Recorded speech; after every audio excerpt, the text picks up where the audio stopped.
ආයිබෝවන් සුබම සුදසක් වල හැමෝටම අදත් අලුත් වීඩියෝ එකක් අරගෙන ආවා. අද වීඩියෝ එක කොට්ටාව මාර්ගම පිළියන්දල අතර තියෙන වටිනා කියන ඉඩම සම්බන්ධ විස්තරයක්. වීඩියෝ එකේ විස්තර වලට යන්න කලින් හැමදාමත් වගේ ආදරෙන් මතක් කරනවා අපේ වීඩියෝස් බලන ඔයා තාමත් අපිව subscribe කරලා නැත්නම් දැන්ම subscribe කරන්න. ළඟම තියෙන bell icon එකත් click කරලා all දාලා තියාගන්න.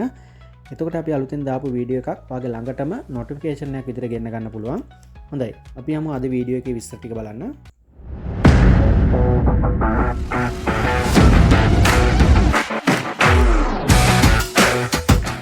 මේ වටිනා කියන ඉඩම පිහිටලා තියෙන්නේ කොට්ටාව පිළියන්දල 290 බස් මාර්ගයේ නාගහමාවතින් ඇතුල් වුණාම වතුර ෆැක්ටරියකට යාබදව තමයි මේ ඉඩම පිහිටලා තියෙන්නේ.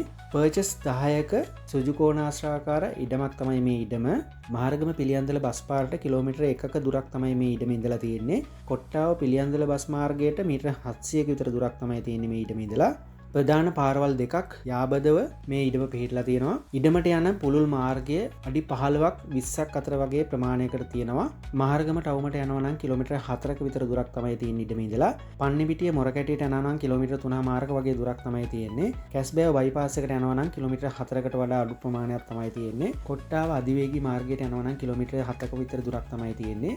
නිස්කලංක නේවාසික පරිසරයක තමයි මේ ඉඩම පිහිටලා තියෙන්නේ. සුපිරි වෙළඳ සැල්, බැංකු, රෝහල්, පාසල් ආසන්නව පිහිටලා තියෙනවා. පන්නිපිටිය ධර්මපාල ඉස්කෝලේට මේ ඉඩම ඉඳලා කිලෝමීටර් 3මාරක වගේ දුරක් තමයි තියෙන්නේ. ඉඩම වටේටම බ්ලොක් ගල් තාප්ප ගහලා තියෙන්නේ. ඉඩමට ඇතුල් වෙන යකඩ ගේට්ටු දෙකක් තියෙනවා. සම්පූර්ණ කවර් කරලා තියෙන ඉඩම නල ජලය, විදුලිය මේ හැම පහසුකමක්ම තියෙනවා. ඒ වගේම ලිඳක් තියෙනවා, ලින් ජලය පවා තියෙනවා. මේ සම්පූර්ණ ඉඩම නිරවුල් ඔප්පු තියෙන්නේ. බැංකු ණය පහසුකමක් වුණත් ලබා ගන්න පුළුවන්. කැස්බෑ ප්‍රාදේශ සභාවට තමයි මේ ඉඩම අනුමත වෙලා තියෙන්නේ. ඒ වගේම මේ ඉඩමට නිවාස සැලසුමකුත් තියෙනවා. ඒක නොමිලේ අරගන්න පුළුවන් මේ ඉඩම ගන්න කෙනෙකුට. මේ සම්පූර්ණ පර්චස් 10ක ඉඩම පර්චස් එකක් ලක්ෂ 15මාරයි කියන්නේ මිල ගණන් සාකච්ඡා කරගන්න පුළුවන්. මම සඳහන් කරන්න දුරකථන අංකයක්. ඒ දුරකථන අංකයට කතා කරන්න අයිති අයගේ දුරකථන අංකය. ඒකට කතා කරලා ඔයාලට තව වැඩි විස්තර ඉඩම සම්බන්ධව දැනගන්න පුළුවන්. මම මේ වීඩියෝ එක පුරාවට ඔයාලට පෙන්නලා තියෙනවා මේ ඉඩමට කොහොමද යන්න තියෙන්නේ කියලා. නාගහමාවතින් ඇතුල් වෙලා වතුර ෆැක්ටරි එක පහ වුණාට පස්සේ චාර්ලිස් එදිරිසිංහ මාවතින් ඇතුල් වුණාම මේ ඉඩමට යන්න පුළුවන්. තව වැඩි විස්තර ඔයාලට දැනගන්න පුළුවන්. මම මේ සඳහන් කරලා තියෙන දුරකථන අංකයට කෝල් එකක් දෙන්න. එහෙනම් තවත් අලුත් වීඩියෝ එකක් අරගෙන එනකල් මම නතර වෙනවා. වීඩියෝ එකත් එක්ක දිගටම රැඳිලා හිටපු ඔයාලා හැමෝටම බොහොමත්ම ස්තුතියි. හැමෝටම සුබ දවසක්.